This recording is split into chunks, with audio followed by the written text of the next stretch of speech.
How's it going, everyone? It's Zerker, and today we're going to do my, monthly reading log. This reading log is going to cover the months of July and August, and then we're going to look into what I'm currently reading for the month of September. Kind of give a little, kind of break it down a little bit. We're going to make this pretty quick. I'll hopefully make it pretty quick because it's quite a lot we have to cover through for July and August. I feel like it's going to take up a lot of time, so I'm just going to hold up what volume I'm reading, just maybe talk very briefly on it, and then go from there. And then as far as what we'll do for September, I'm not going to touch too much onto what it's about. I may say something that has a point of interest into it, and then continue on from there.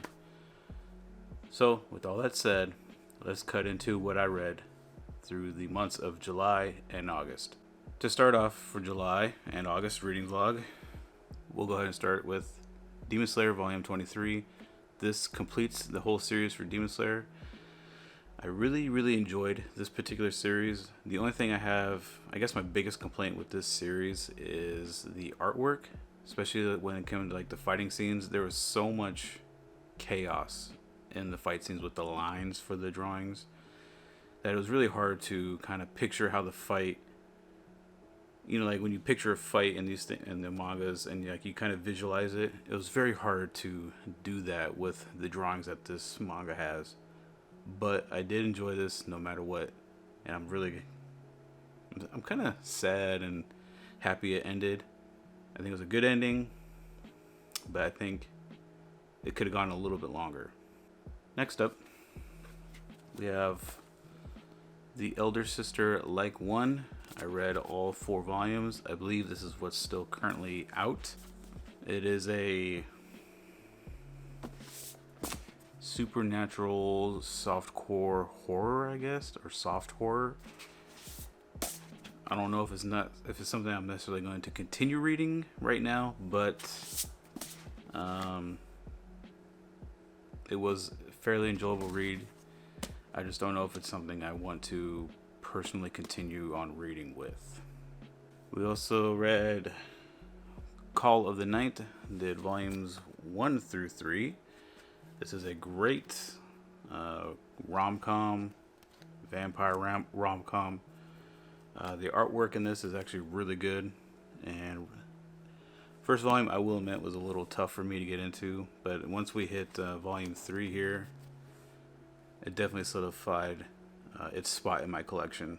So definitely check it out. If you're into the rom-coms, this is a good one to read. Next up, Chainsaw Man Volume 6. Not much to say. If you're reading Chainsaw Man, you know what to expect. You know what I'm going to say because I'm on the same train as everybody else right now. We also read Spy Family Volume 5, and I'm really looking forward to continuing on with this particular series as well. Next up is a weird one. Raw Hero. We did volumes 2 through 5. One more volume for this particular series, and then it's over with. I will say volume 1 hooked me, and then around, I believe it was volume 3 here is kind of where things kind of start getting really weird for me, especially when they introduced this particular character.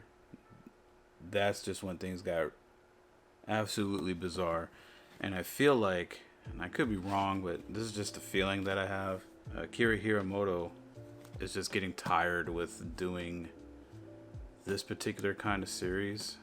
If you've read Prison School, you kind of have an idea of what I'm talking about. That, or I think people were just tired of it, and publication just said we got to cut it.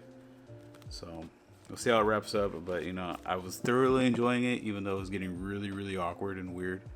But I was having fun with it. Zom 100.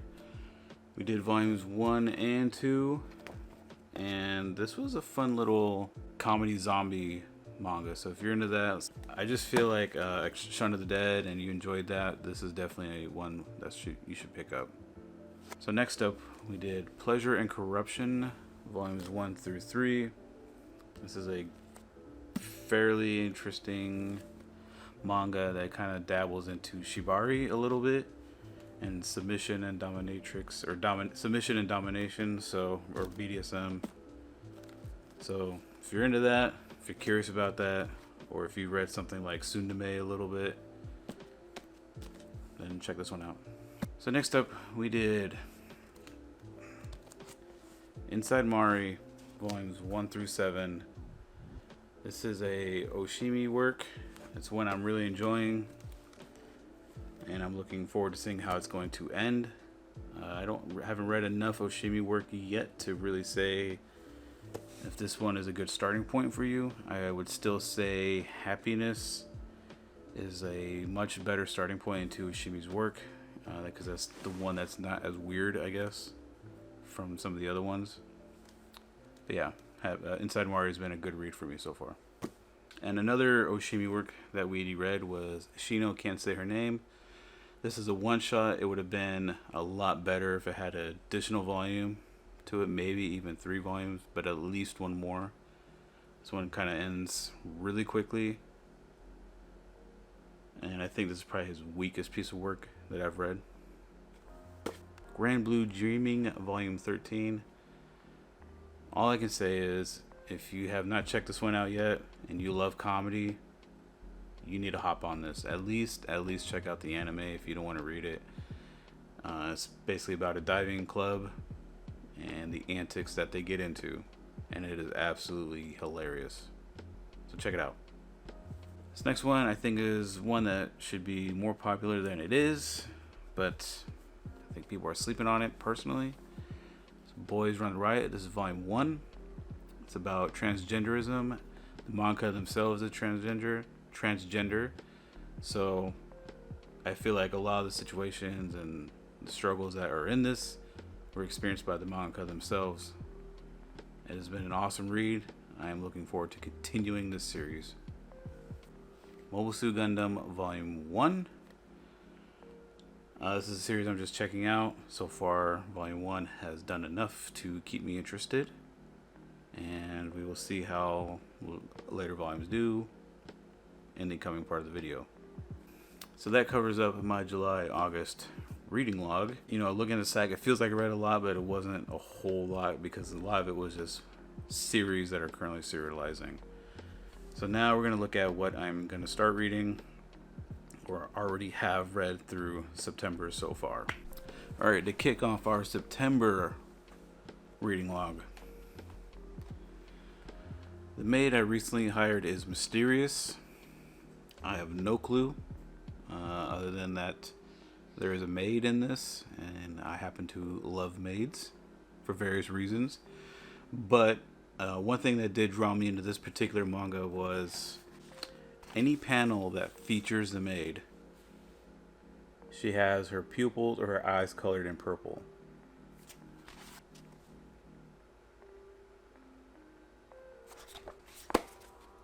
So I saw that and I wanted to check it out.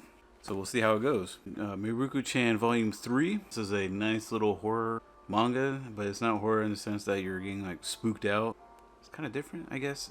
She sees ghosts and spirits and all that. The artwork is a nice mixture of cute and adorable to dark, grimy, and disturbing. Let me find a panel to show you what I mean. This is what I mean. I love it. I love this. This is great. And here's another one. It's just awesome. So it's a really enjoyable manga. They do have an anime scheduled to come out for this, I think sometime next year. So check that out instead too. Love Me for Who I Am. I have currently volumes 1 through 3. Volume 4 is supposed to be delivered today or later this week. Just to say, this is a romance manga that deals with non-binary, homosexuality. I've already read these first 3 volumes so far, and it's been an awesome read. Unfortunately, it's only going to be a 5-volume series, so definitely check it out. It's really worth the read. It's very well done, in my opinion. Next up, we got Blood on the Tracks Volume 1. I actually just finished reading this one last night, and I believe I said something about in my manga haul video that this was, I believe I said it was about parent neglect. I don't know if I should retract that because this first volume is very interesting, and I'm really excited to see where this series is gonna go.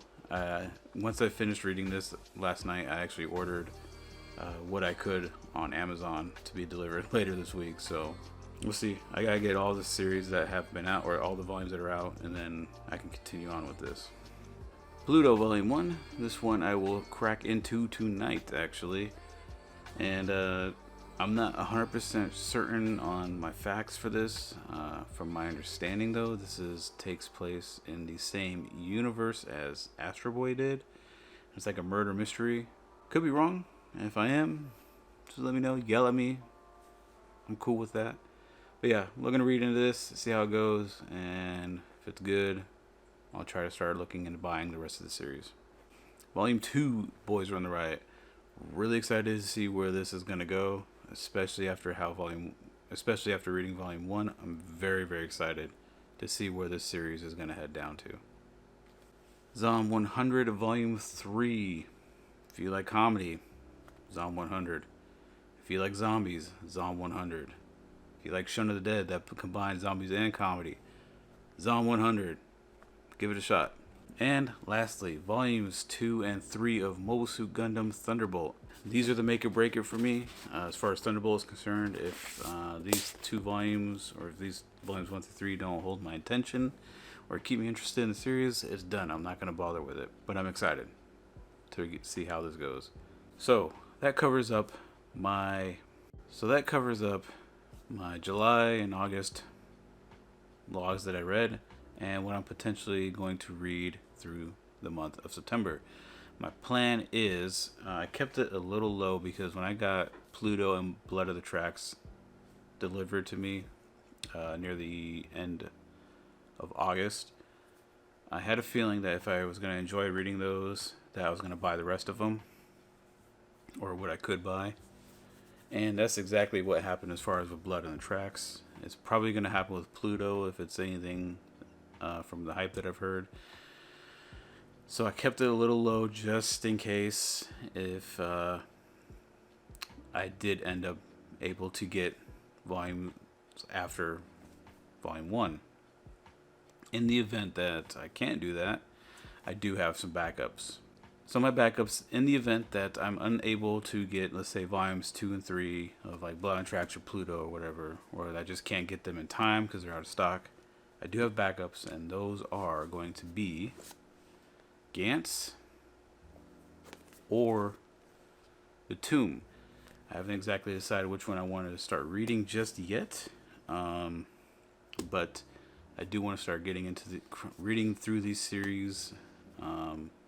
So that is my reading log for the month of September and what I read through July and August. So that is what I read for the month of July and August, and what I'm intending to read for the month of September. If things end up going the way they might be going, I will probably be reading Batum or Gantz and kind of going from there. I do want to start reading into those series because they are a little bit longer, and I do have the full set, so I can just binge through them. So with all that said, that's what I'm reading for this month, and I don't know how to end this video, so I feel awkward now. But anyway, if you enjoyed this video, give it a like. If you don't, thumbs down. Leave a comment, yell at me, call me names, whatever. If you enjoyed the video, hit the subscribe button. That helps out a lot. It lets me know what works, what's not working. And from there, yeah, I'll see you next time. Peace.